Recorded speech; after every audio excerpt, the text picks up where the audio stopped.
We've all heard of the typical heart attack symptom of severe chest pain like an elephant sitting on your chest, but that's not always the case for women.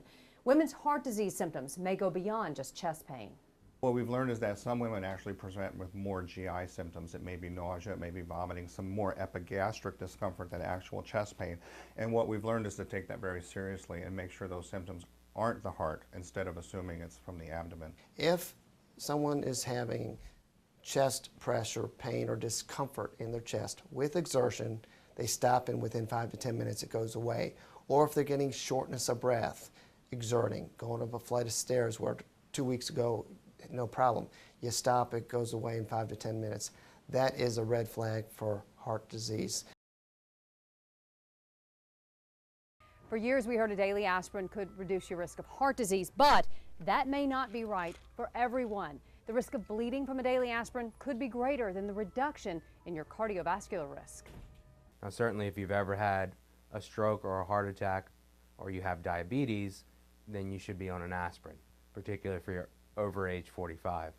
However, if you've never had one of these and you're less than age 45, your risk of bleeding from aspirin is probably higher than any benefit you'd see. If you're 45 to 60, depending on your risk factors such as diabetes, smoking, and your cholesterol, will make that choice of aspirin a personal one between you and your physician.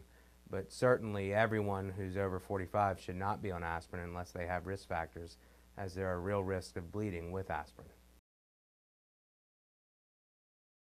Stress is a risk factor for everyone for heart disease, but we as women tend to handle it differently. We hold it in. Internalized stress is a risk factor for women. For women, stress is even maybe more of an issue than for men. I think when you look at the comparison between women and men, women tend to internalize it. Not only that, is that when the man comes home from work, he lets his stress go.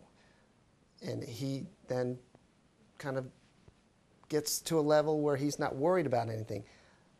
The wife or the mother continues to have a full-time job, worrying about the food, making sure people are doing their homework, that the house is clean. That job never ends. If you had problems in pregnancy, specifically preeclampsia or gestational diabetes, you need to be monitored later in life. Problems in pregnancy could be a future indicator of heart disease. Preeclampsia is associated with some hypertension, swelling, and that may be an increased risk that that woman could develop sustained hypertension in the future, which means she just needs to be monitored and checked by her doctor regularly to make sure that doesn't happen.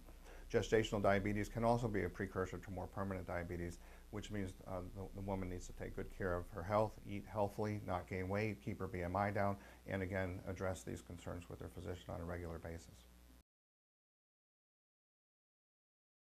Some women do need to be on hormone replacement therapy, but not all women do. You need to discuss that with your doctor, and hormone replacement therapy will not protect you from heart disease. In the 90s, we all thought that hormone replacement would actually protect you from heart attacks, and then through a number of studies, we now see that it may not only not be protective, that it could even potentially be harmful, particularly in elder patients who smoke. So we certainly don't put anybody on hormone replacement therapy to protect them from heart disease anymore.